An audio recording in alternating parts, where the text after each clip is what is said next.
Bonjour à toutes et à tous, on se retrouve aujourd'hui pour une nouvelle vidéo. Cette fois-ci, ça va être une vidéo un peu différente car il s'agit d'une disparition résolue. Plus précisément, on va parler de la disparition de Marine Payou qui s'est déroulée le 16 juin 2023, donc très récemment, en Tarn-et-Garonne, que je vais traiter en vidéo à la demande de Nicolas Payou, son frère, que je remercie pour sa confiance, pour ses photos et vidéos qu'il m'a partagées pour diffusion sur ma chaîne. On se retrouve juste après ça.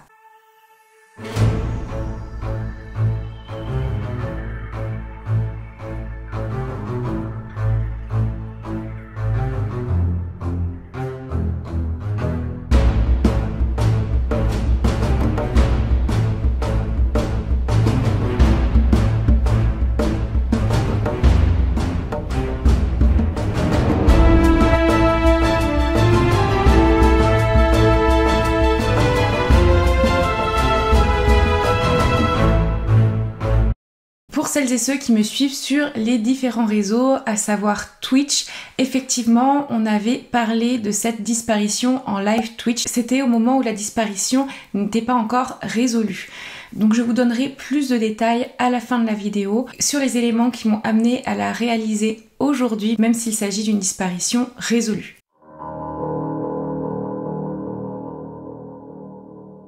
Marine Payou était au moment de sa disparition une jeune femme de 21 ans. Elle habitait Castelginest, une petite commune située dans le nord du département de la Haute-Garonne, région Occitanie, au nord de Toulouse. Elle vivait dans cette commune, dans un appartement avec son petit ami avec qui elle était depuis 2 ans environ. C'était une jeune femme très entourée, alors elle avait pas mal d'amis, elle avait surtout une famille très présente et très aimante, dont ses 2 grands frères avec qui elle s'entendait très bien, Nicolas et Jonathan, et son père avec qui elle avait une très bonne relation. Tous habitent les uns à côté des autres, plus précisément à la Bastide Saint-Pierre, qui se trouve en gros au nord de Toulouse et au sud de Montauban. Les parents de Marine se sont séparés alors qu'elle était plus jeune et sa mère est malheureusement décédée en février 2020. Donc il y a un peu plus de 3 ans maintenant. Cet événement a évidemment impacté la fratrie,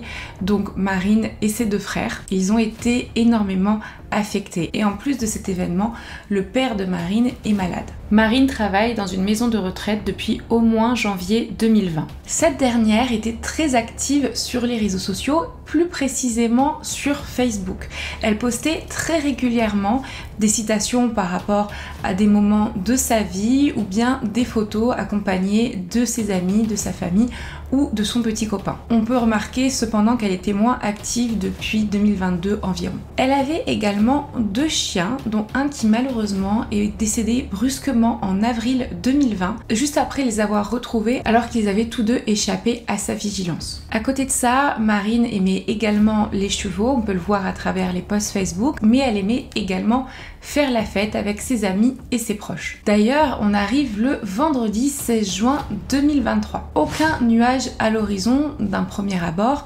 On a l'impression que le week-end va bien se passer, il démarrait bien parce qu'en effet, le vendredi soir, Marine a fait une soirée avec 2 de ses amis. Une soirée à Villemur-sur-Tarn, qui est non loin du domicile de son père, à la Bastide Saint-Pierre, plus précisément à une vingtaine de minutes en voiture.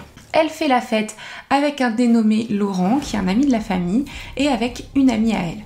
C'est elle qui s'occupe de ramener en voiture ses amis après avoir fini la soirée. Et effectivement, ce soir-là, elle a pris sa voiture, une Ford Fiesta grise. Elle a ramené son amie vers 2 h du matin chez elle à Fronton, qui se situe à une dizaine de kilomètres. Puis elle a ensuite ramené Laurent, qui habite proche de son père, donc à la Bastide Saint-Pierre, dans le même secteur. Selon les propos rapportés par Nicolas, le frère de Marine, je cite, « Elle s'est garée, a dit à Laurent bonne nuit et est rentrée au domicile de notre père qui a d'ailleurs entendu la porte. Leur père se réveille le lendemain à 9 h du matin.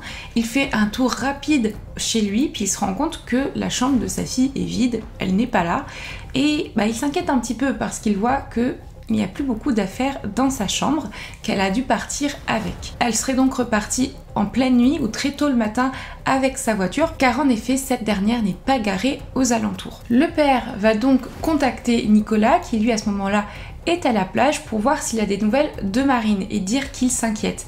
Nicolas, lui, va rassurer un petit peu son père au téléphone en lui disant écoute, non, il n'y a pas de souci, à mon avis, elle va rentrer un peu plus tard, ne t'inquiète pas. Le père essaye quand même d'appeler plusieurs fois sa fille. Ça tombe tout de suite sur la messagerie. Il va contacter tous les proches qu'il connaît de Marine et son petit ami évidemment, mais personne n'a eu de nouvelles de Marine depuis la veille au soir, dans la nuit du vendredi 16 au samedi 17 juin 2023. Et ce n'est pas dans les habitudes de Marine de disparaître comme ça du jour au lendemain ou de ne plus donner de nouvelles. Et évidemment, l'inquiétude va grandir d'heure en heure. Et c'est dans l'après-midi même du samedi 17 juin que le père va aller déclarer la disparition de sa fille auprès de la gendarmerie de Grisol. Dans la foulée, Nicolas rentre chez lui vers 23h. Quand il rentre, il se rend compte que chez son père, sa sœur n'est toujours pas rentrée. Et puis là, lui aussi commence à s'inquiéter. Elle n'était nulle part et tout le monde était vraiment très inquiet. Ce qui rend les choses encore plus inquiétantes, c'est que dans la chambre de Marine qu'elle occupait chez son père ce jour-là,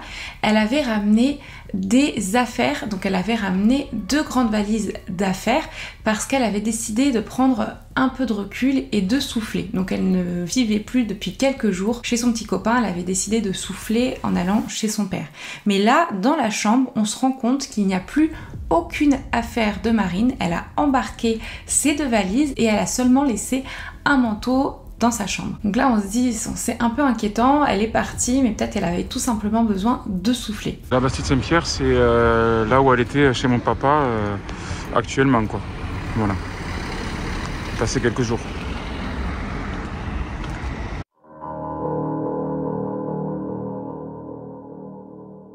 Et on arrive au dimanche 18 juin 2023, donc seulement un jour et demi après la disparition de Marine. Elle n'a toujours pas donné de nouvelles à sa famille.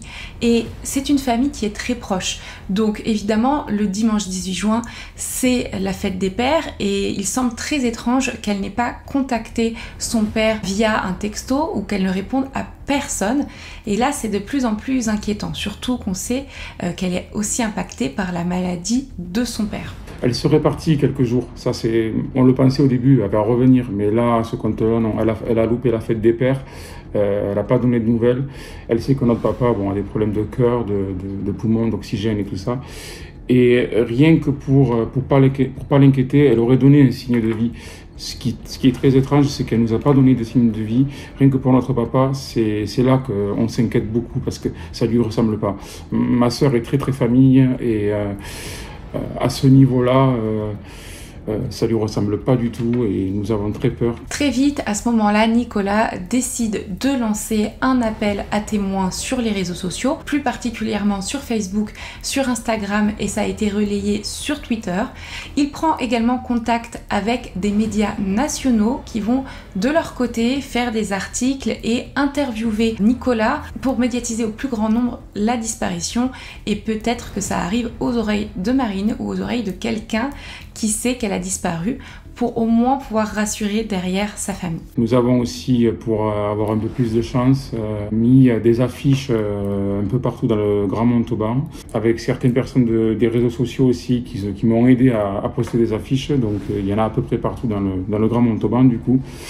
Et nous espérons avoir un peu plus de chance de la trouver grâce à ça. Et c'est grâce aux réseaux sociaux et à l'enquête de la gendarmerie que de précieuses informations vont pouvoir être recueillies. Dès le 2e jour de la disparition, donc le dimanche 18 juin, la gendarmerie a pu obtenir grâce à son enquête des informations sur le bornage téléphonique de Marine. La gendarmerie de Grisol, chargée des investigations, informe alors la famille que le téléphone de Marine a borné pour la dernière fois le samedi matin à 8h sur une antenne de Montauban. Et depuis, malheureusement, les communications, comme je vous le disais, arrivent sur sa messagerie. On pense alors à ce moment-là que comme elle est partie du domicile de son père avec ses bagages dans sa voiture, elle a pu se rendre à Montauban. Donc c'est pour ça que le téléphone aurait borné à 8h du matin à Montauban et qu'elle se serait peut-être réfugiée chez quelqu'un, un ami de la famille, un ami à elle ou une personne que personne d'autre ne connaît à part elle, tout simplement pour prendre du recul, respirer. Et donc à ce moment-là, l'espoir de retrouver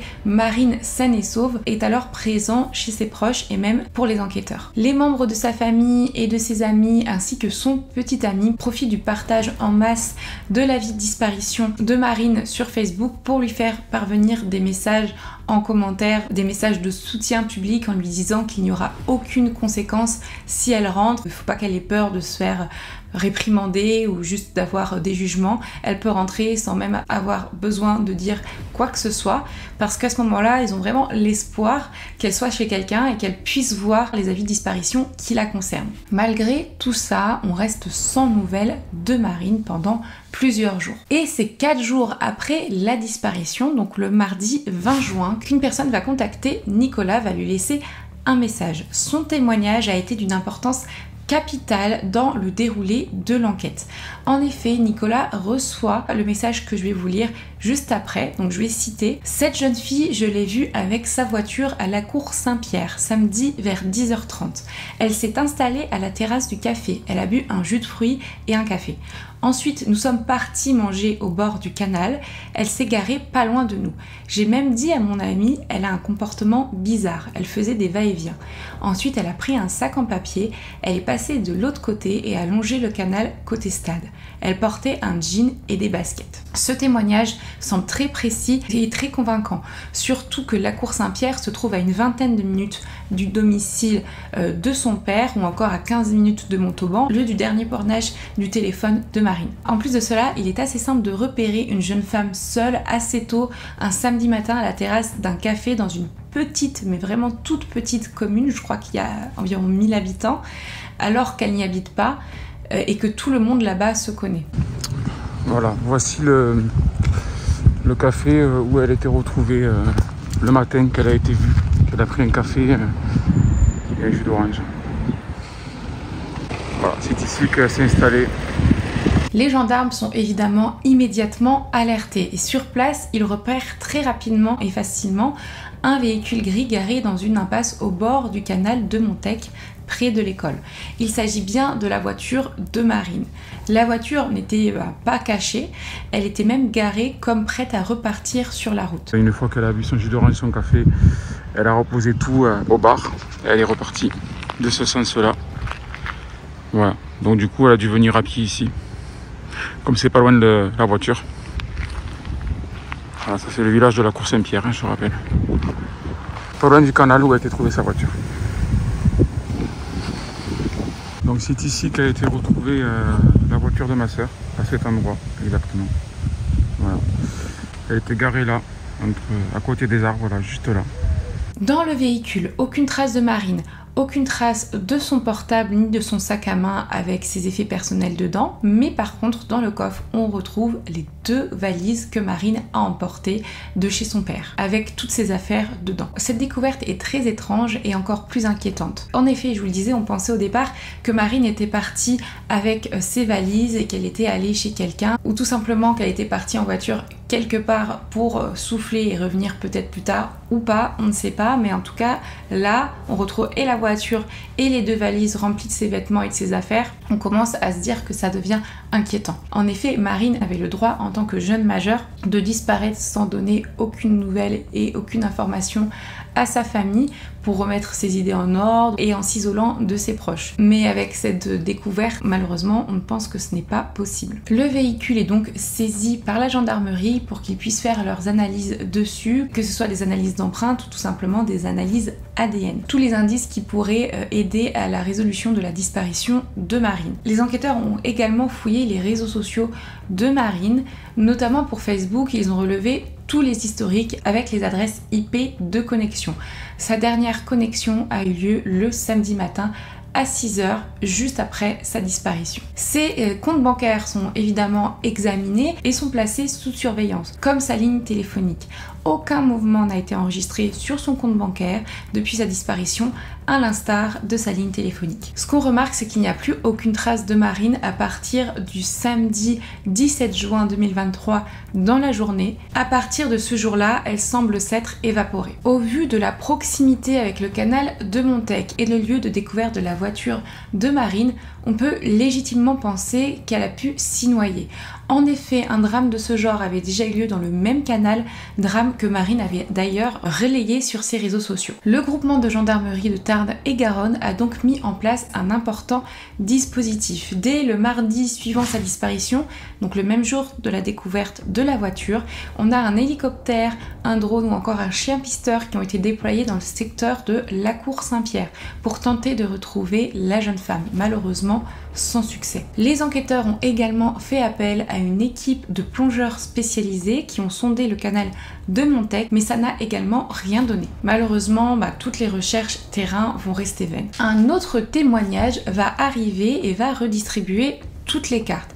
En effet, Marine aurait été vue en boîte le samedi soir, donc après sa disparition, alors qu'elle ne donnait plus de nouvelles à personne et que la disparition avait déjà été déclarée dans la même journée dans l'après-midi. En effet, on a un proche de la famille qui connaît Marine qui affirme l'avoir vue dans une boîte de nuit à Montauban, donc cette boîte qui s'appelle Les Guinguettes. C'est une boîte de nuit qui se situe dans une zone industrielle et il rapporte même lui avoir fait la bise. Donc ce témoignage est évidemment rapporté aux enquêteurs qui ont donc travaillé sur cette piste. Par contre, ce qui est étrange, c'est qu'on se demande comment elle a pu se rendre à ce lieu parce qu'en effet, la voiture semble ne pas avoir bougé depuis le samedi matin. Effectivement, plusieurs témoins qui sont des résidents qui habitent autour du canal où a été retrouvée la voiture affirme que cette dernière n'a pas bougé du samedi matin, jour où Marine a garé la voiture, jusqu'au mardi, jour de la découverte de la voiture par la gendarmerie. Donc cela voudrait dire qu'elle aurait retrouvé quelqu'un sur le lieu dit de Lacour Saint-Pierre qui l'aurait emmenée en voiture vers Montauban, là où le soir même elle aurait été vue aux Guinguettes. Car en effet, il est impossible de faire à pied le parcours de Lacour Saint-Pierre à Montauban et plus précisément à la boîte de nuit des Guinguettes parce que la distance est beaucoup trop longue et qu'en plus la route n'est pas appropriée pour une marche à pied. De plus, il n'y aurait eu aucun sens qu'elle y aille à pied alors qu'elle a une voiture à disposition. Ce qui paraît en plus de ça ajouter à l'étrangeté de cette situation, c'est qu'elle n'a pas utilisé son portable depuis 8h du matin le samedi. Donc qui aurait-elle pu retrouver, à quelle heure et comment aurait-elle pu prévenir cette personne sans se connecter à son portable et sans que les gendarmes qui ont fouillé dans les réseaux sociaux de Marine n'aient aperçu qu'il y avait eu un échange dans ce genre dans la journée du samedi. En plus, elle est très connectée et c'est vraiment étrange qu'elle n'ait pas utilisé son portable entre 8h, donc l'heure du dernier bornage téléphonique à Montauban, et 10h30, l'heure où elle a été vue aperçue prendre un café. Et en effet, elle a été vue prendre un café sans être sur son portable. Ça a été validé et par les témoins, mais également par le gérant du café qui l'a servi. Ce qui est étrange, c'est qu'elle est souvent sur les réseaux sociaux et que là, elle n'était pas sur son portable et elle prenait un café et un jus d'orange seule. Pendant plusieurs jours, plusieurs semaines même, les gendarmes ont continué les recherches, que ce soit terrain et administrative, tenant informé régulièrement la famille de Marine sur leurs avancées et leurs recherches. Il apparaît que les caméras de surveillance de la boîte de nuit des Guinguettes et supposément celles de la zone industrielle ont été exploitées, mais que ça n'a rien donné. Le procureur de la République de Montauban a expliqué, je cite, qu'aucun élément de nature criminelle n'a été relevé dans cette disparition et qu'à ce point de l'enquête, aucune piste n'est écartée. Dans la lignée, nous allons juste après faire un point sur les pistes qui ont été envisagées dans cette disparition, que ce soit par les enquêteurs, mais également par la famille de Marine qui la connaissait très bien.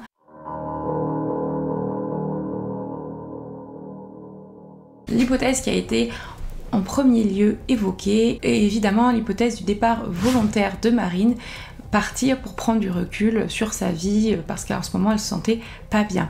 En effet, on voit qu'elle part avec des valises de vêtements et sa voiture sans rien dire à personne et en coupant son téléphone. On peut penser, comme expliqué plus tôt, qu'elle a voulu prendre des distances pendant un moment pour réfléchir à sa vie, sachant qu'elle semblait ne pas être très bien à ce moment-là. Mais vous avez vu par la suite que cette hypothèse a rapidement été écartée de par la découverte de la voiture et des vêtements dans la voiture. Et ça coïncide d'ailleurs fortement avec la deuxième hypothèse rapidement évoquée, celle du suicide. Marine avait en effet exprimé son mal-être à son frère Nicolas plus d'une fois peu de temps avant sa disparition. Par contre, contrairement à ce qui a été énoncé plusieurs fois dans les médias, elle n'a jamais laissé de lettre avant sa disparition indiquant qu'elle n'en pouvait plus de sa vie. Par contre, il est vrai que depuis quelque temps, elle avait les idées noires et elle en parlait régulièrement à Nicolas en lui disant, je cite, « Nicolas, j'en ai marre de cette vie, j'ai envie d'en finir ». Nicolas explique de son côté que quand il voulait en discuter avec elle, elle était plutôt réticente, elle lui disait que non, finalement ça allait mieux et qu'il ne fallait pas qu'il s'inquiète. Quand je voulais lui parler, tout ça, elle disait non, ça va mieux, on en parlera plus tard, voilà. Donc à chaque fois, elle évitait la discussion, du coup c'était un peu compliqué pour parler avec elle. Elle avait pris des initiatives d'ailleurs pour que ses idées noires s'en aillent et qu'elle se sente mieux dans sa vie. Elle avait en effet consulté quelques jours avant sa disparition un psychologue et elle devait le revoir le 23 juin, donc 7 jours après qu'elle n'ait plus donné signe de vie. Il est difficile de comprendre les raisons de son mal-être. On pense qu'elles peuvent être multiples et même si on ne sait pas trop ce qu'elle ressentait à ce moment-là, on sait qu'elle avait beaucoup de mal, déjà de 1 avec la perte de sa mère 3 ans plus tôt. Elle n'en parlait pas tant, mais j'ai pu remarquer sur sa page Facebook qu'elle laissait pas mal de citations qui en faisaient référence et qui faisaient référence à comment elle pouvait se sentir dans cette situation-là. Elle semblait pas mal garder les choses pour elle. Ensuite, j'ai également fouillé un petit peu son Facebook et je me suis rendu compte qu'elle postait beaucoup de citations concernant la difficulté de s'accepter, concernant son corps. Je pense qu'elle avait du mal à accepter son corps et d'ailleurs certaines fois elle pouvait réagir négativement sur certaines photos que ses proches postaient d'elle. Elle faisait également énormément référence à son physique qu'elle ne semblait pas apprécier. Ajoutez à cela dans le sens de l'hypothèse qu'elle ait mis fin à ses jours, on a vu qu'elle avait partagé 1 an auparavant un post toujours sur Facebook concernant le stress et ses effets secondaires. Et dans ces effets secondaires, il y avait entre autres les effets secondaires sur le comportement, sur le corps, sur les émotions et sur le mental.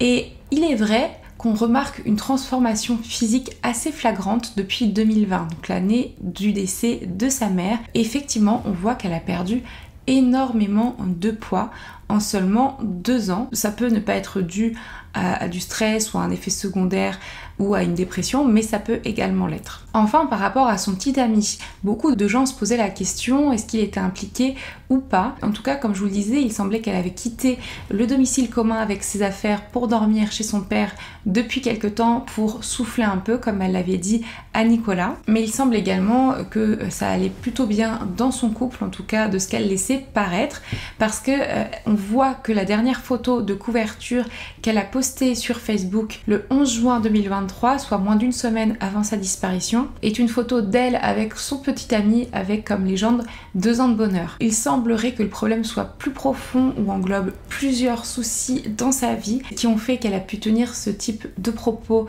assez alarmants à son frère. Et on remarque d'ailleurs que sa dernière photo Facebook a été publiée le 13 juin 2023, donc 3 jours avant sa disparition. Il s'agit d'un changement de photo de profil. C'est une photo d'elle, un selfie d'elle qui sourit avec comme légende, je vais le lire, le sourire peut cacher tellement de choses, de la peur, la douleur, la tristesse, mais en même temps il reflète une chose, la force. Donc c'était seulement 3 jours avant sa disparition. Donc c'est une phrase, je pense, qui reflète ce qu'elle a pu ressentir à ce moment-là, mais également l'envie qu'elle avait de se battre pour sortir de ses idées noires, voire d'une dépression qui n'a officiellement pas été diagnostiquée pour rappel. Avec le fameux témoignage d'un proche de la famille qui aurait vu Marine et qui lui aurait même fait la bise le lendemain soir de sa disparition, donc le samedi 17 juin dans la boîte de nuit aux Guinguettes, une autre hypothèse voit alors le jour, celle de l'implication d'une tierce personne. En effet, ce témoignage est pris très au sérieux, du moins par la famille de Marine. Ils se disent que comme c'est une personne qui la connaît et qui lui a fait la bise, on est presque sûr à ce moment-là que c'était bien elle dans ce bar. Mais encore une fois, dans ce cas-là, comment s'y est-elle rendue ? Avec l'aide de qui? Pourquoi elle ne donne plus de nouvelles et pourquoi son portable, sa carte bancaire et sa voiture n'ont plus été utilisés depuis le samedi 17 juin. C'est tous ces éléments-là qui vont commencer à faire penser à une hypothèse criminelle. Son frère notamment explique qu'il s'inquiète à ce moment-là parce qu'il sait que sa sœur est coquette, qu'elle aime s'apprêter et qu'elle est capable de changer 3 voire 4 fois de tenue par jour. Donc pour lui, ce n'est pas normal qu'elle n'ait pas touché à ses affaires dans la voiture depuis le samedi matin. Si elle était partie volontairement ou de son plein gré, elle aurait pris sa voiture et ses affaires avec elle. Et donc l'idée qu'elle ait rencontré une personne avec de mauvaises intentions, qu'elle ait peut-être été enlevée et séquestrée, commence à germer dans la tête des proches de Marine. Est-ce que Marine aurait rencontré une personne inconnue de son entourage? Est-ce que cet homme lui aurait fait miroiter des choses et il aurait manipulé compte tenu du fait qu'elle ne se sentait pas bien en ce moment dans sa vie? Est-ce que Marine a été enlevée? Est-ce qu'elle a été séquestrée? Tout ça, malheureusement, on n'a aucun indice dessus. Également, évidemment, la piste de l'implication du petit ami a été évoquée et a été explorée par les gendarmes. Il a rapidement été mis hors de cause dans la disparition de Marine. Parmi toutes ces hypothèses qui ont été évoquées durant le moment où Marine était recherchée, aucun indice, aucun élément probant n'a permis aux enquêteurs de s'orienter vers telle ou telle hypothèse. Au départ, nous pensons que cette disparition venait de sa volonté, ce qui était le cas au départ, dans tous les cas, parce qu'elle a fait suivre ses valises de chez mon papa.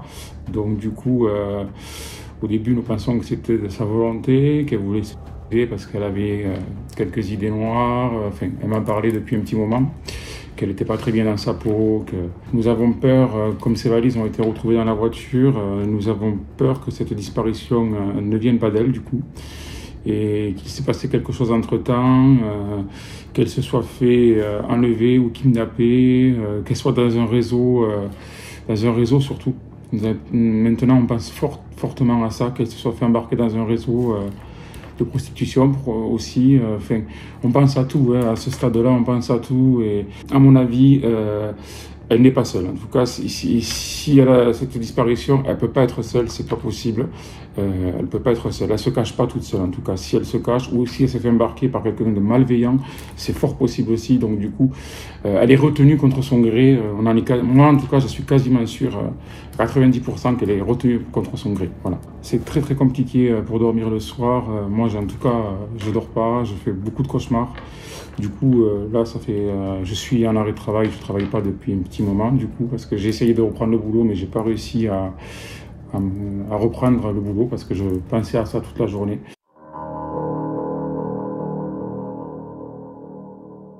On arrive à 3 semaines après la disparition de Marine. Quand j'ai pris contact avec Nicolas, j'avais vu passer, grâce à des personnes qui me suivent, cet avis de disparition et je me suis dit qu'on pourrait peut-être l'aider vu que je voyais qu'il cherchait à médiatiser. Donc je me suis dit au départ, je vais peut-être l'aider à médiatiser avec une vidéo et derrière je lui avais proposé l'aide de l'association RPD pour laquelle je suis enquêtrice bénévole pour ceux et celles qui me suivent. À ce moment-là de l'enquête, c'était un peu trop tôt parce que les gendarmes travaillaient de manière acharnée sur le dossier. On était vraiment en phase active des recherches. C'est ce que je lui ai d'ailleurs dit. Je lui ai dit que je n'allais pas sortir de vidéo de suite. Je voulais attendre au moins un mois parce que c'est généralement dans ces eaux-là qu'on retrouve rapidement la personne ou qu'elle rentre chez elle. Bon, il y a évidemment des exceptions. Donc je lui ai dit que je préférais attendre pour pas perturber l'enquête et d'ailleurs que si je sortais une vidéo, je voulais qu'il en parle avec les gendarmes avec qui il était en contact pour être sûr que je n'impacte pas négativement l'enquête. Parce qu'en effet, les enquêteurs peuvent garder et gardent très souvent des informations pour eux et qu'ils ne vont pas médiatiser concernant l'enquête. Et vu que toutes les hypothèses étaient envisagées à ce moment-là, on ne savait pas vers où s'orienter l'enquête en interne. Malheureusement, le jeudi 13 juillet, donc 27 jours après la disparition, je reçois vers 18h un message sur Facebook de Nicolas qui m'annonce que le corps de sa sœur a été retrouvé sans vie. De suite, après, il a fait des annonces sur Facebook et les médias ont pris le relais. Même si à ce moment-là, tout de suite après la découverte, les analyses ADN n'étaient pas encore réalisées pour comparer de manière formelle le corps, on était presque sûr, on va dire à 99,99% qu'il s'agissait du corps sans vie de Marine. En effet, il s'agissait d'un corps féminin habillé d'un jean et de baskets. Il y avait un sac à main rose, donc son petit sac à main à côté d'elle avec sa carte d'identité à son nom. Donc malheureusement, tout orienté vers Marine. Son corps a été retrouvé dans un bosquet touffu entouré de ronces à seulement 500 mètres de son véhicule, de l'autre côté du pont, non loin du stade. C'est un agriculteur qui a fait la macabre découverte. D'ailleurs, je me posais des questions et j'aurais aimé parler à cet agriculteur, mais je ne me voyais pas le contacter, surtout qu'on n'avait pas son contact. J'aime savoir si ces personnes-là qui ne sont pas du tout habilitées à faire ce type de découverte, contrairement aux enquêteurs de police ou de gendarmerie, ou même contrairement au personnel de santé, on va dire, ces personnes qui découvrent les corps, comment est-ce qu'ils le vivent derrière? Est-ce qu'ils ont un suivi psychologique adapté pour eux? Parce que j'avoue que ça doit être quand même quelque chose, surtout que la découverte a été faite dans des conditions un peu spéciales, et je vous laisse Nicolas vous expliquer ça. Le 13 juillet dernier, j'ai les gendarmes qui sont venus chez moi me voir pour m'annoncer que pour ma sœur c'était terminé parce qu'ils l'ont retrouvée à la cour Saint-Pierre à 300 mètres de sa voiture. Donc du coup ils ont retrouvé son corps qui était en décomposition, ce qui a été très très dur pour nous. Enfin, c'est toujours dur d'ailleurs d'avoir appris ça. Ça a été un choc pour nous, pour toute la famille, surtout pour moi parce que j'étais tout seul quand ils me l'ont annoncé. Ça a été très très très dur.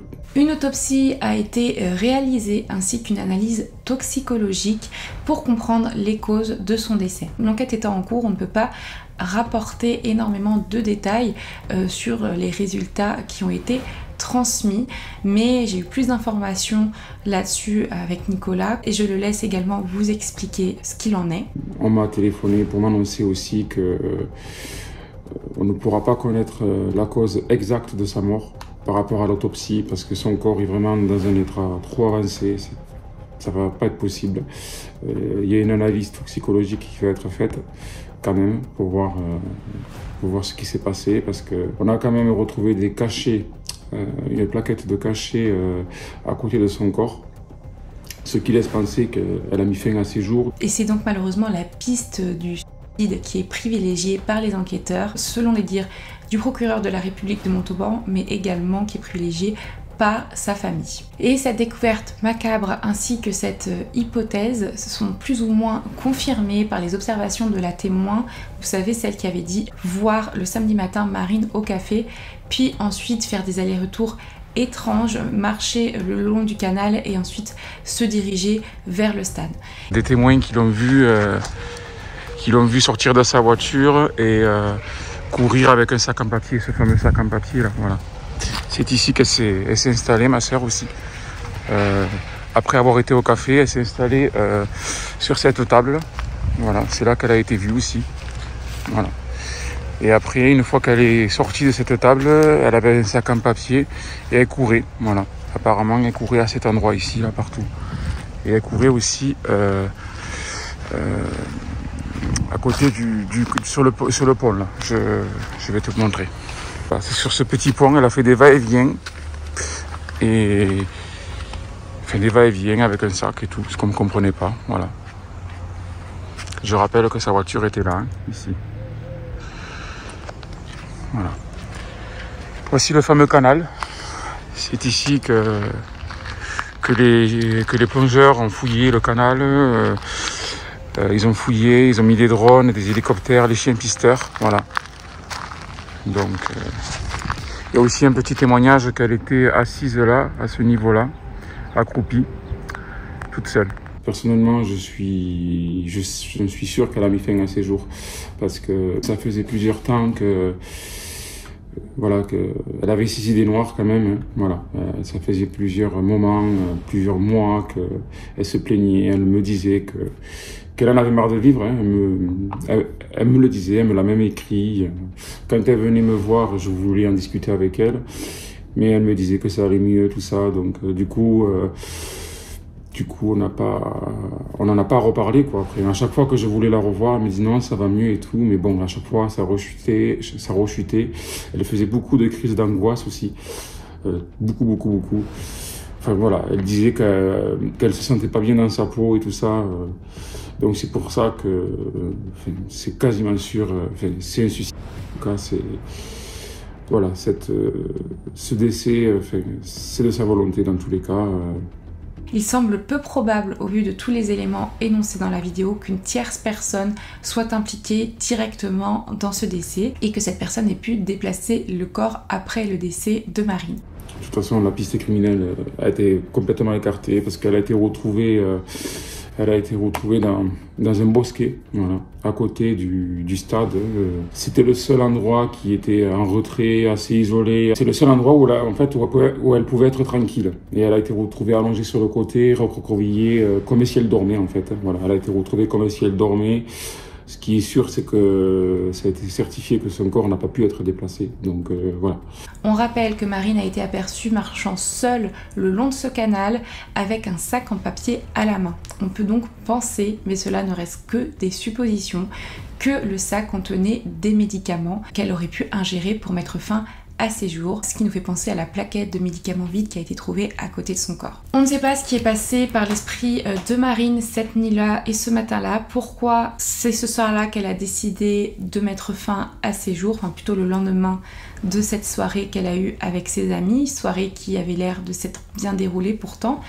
Pourquoi elle est repartie de chez son père après avoir déposé ses amis chez eux? Pourquoi est-ce qu'elle a pris ses vêtements? Est-ce qu'elle avait décidé simplement de souffler, de partir, de prendre le large et que finalement qu'elle était dans un trop profond désespoir et qu'elle a décidé d'en finir? Est-ce que les allers-retours qu'elle avait effectués correspondaient à son hésitation ce jour-là de sauter le pas malheureusement et de mettre fin à ses jours? Et également pourquoi est-ce que le corps de Marine n'a pas été retrouvé avant alors que des recherches quelques jours seulement après ont été réalisées dans cette zone? Et je vous laisse à nouveau avec Nicolas qui va vous donner plus d'explications parce que lui est en contact avec les gendarmes et donc il en sait un peu plus là-dessus. Et c'est vrai que nous nous sommes posé beaucoup la question comment ça se fait qu'on l'a pas trouvé le jour des recherches, le mardi justement.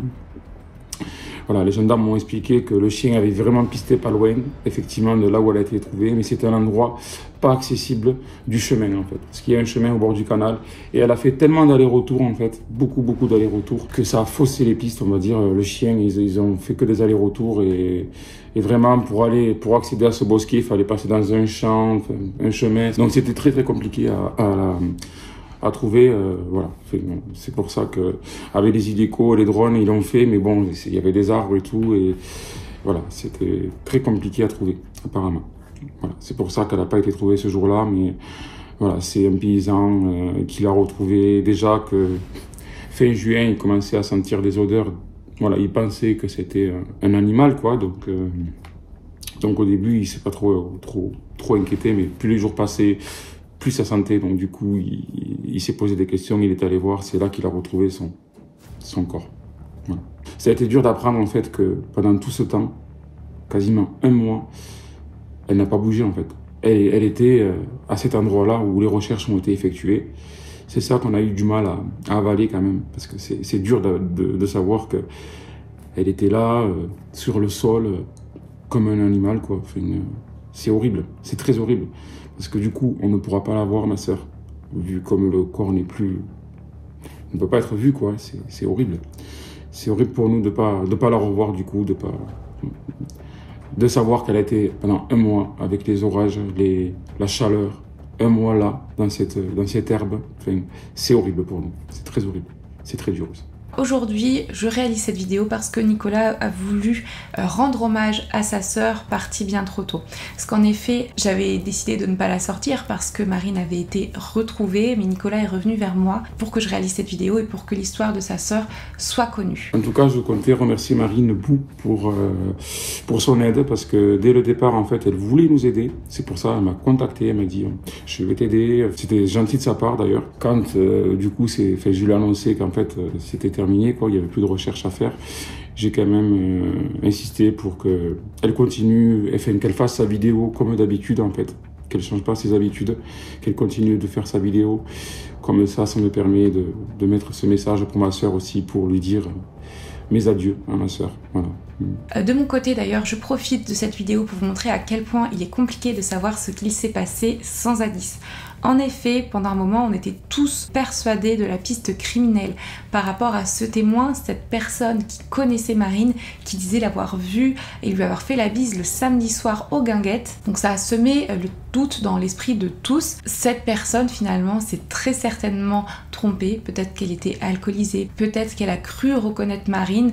Et pourtant, de bonne foi, vous voyez à quel point les témoignages visuels sans preuve à l'appui sont à prendre avec des pincettes. Mais pour autant, il faut quand même les exploiter tous parce que c'est un témoignage visuel qui a permis de retrouver rapidement la voiture de Marine et de définir la zone de sa dernière trace vivante. Et je ne peux pas terminer cette vidéo sans rappeler le numéro d'appel 3114 qui est le numéro de prévention du suicide. Que vous soyez en souffrance, impacté de près ou de loin par un suicide, que vous vous inquiétez pour quelqu'un, n'hésitez pas à appeler ce numéro accessible partout en France métropolitaine et d'outre-mer. Donc je remercie à nouveau Nicolas pour sa confiance. Je trouvais important de réaliser cette vidéo à sa demande, mais aussi tout simplement pour vous montrer que des fois on part dans des hypothèses, on est persuadé, moi je l'ai été à un moment, qu'il y avait quelque chose peut-être de suspect, de criminel derrière tout ça, et finalement on se rend compte qu'il suffit d'un témoignage qui n'est pas le bon pour être orienté vers une mauvaise piste, et par contre d'un autre témoignage très détaillé qui a permis d'orienter rapidement les gendarmes vers la voiture de Marine. Et ça vous permet de vous montrer aussi l'importance de la médiatisation de ce type de disparition, parce qu'en effet c'est grâce à la médiatisation sur Facebook et par les médias de la disparition de Marine que la témoin qui a vu pour la dernière fois en vie Marine a pu contacter Nicolas. Voilà, je voulais aussi dire à ma sœur, je sais qu'elle entendra cette vidéo de là-haut, que voilà, on est très très triste qu'elle ne soit plus avec nous à nos côtés. Et voilà, tu as pris cette décision. Je sais pas si tu l'as pris, si tu as bien réfléchi avant de prendre cette décision de mettre fin à tes jours. Est-ce que c'est réfléchi ou pas de ton côté? Mais repose en paix, prends soin de toi et prends soin de ta famille. De là-haut, je sais que tu nous vois et que tu vas vraiment nous suivre toute notre vie. Et j'espère que tu vas bien et que tu prendras soin de toi et que tu prendras soin aussi de notre maman, parce que comme notre maman est partie à 3 ans, tu es maintenant avec elle et voilà. Tu avais peut-être besoin d'être tranquille. C'est peut-être pour ça que tu as fait ce geste.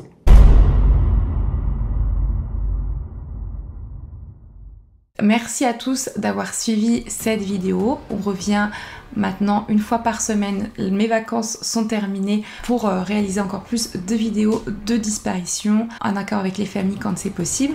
On se retrouve à partir de la semaine prochaine, une fois par semaine, donc normalement les lundis, pour enquêter sur Twitch ensemble. On se retrouve pour d'autres projets qui arrivent et j'ai hâte de vous en parler, des projets qui sont vraiment super pour moi et que j'ai hâte de vous partager, qui arrivent dans les mois qui suivent. En attendant, prenez soin de vous et de vos proches. Qu'est-ce que tu cherches? Ça, c'est 4 feuilles. Bah, si tu en trouves un... J'en trouvais plein quand j'étais petite.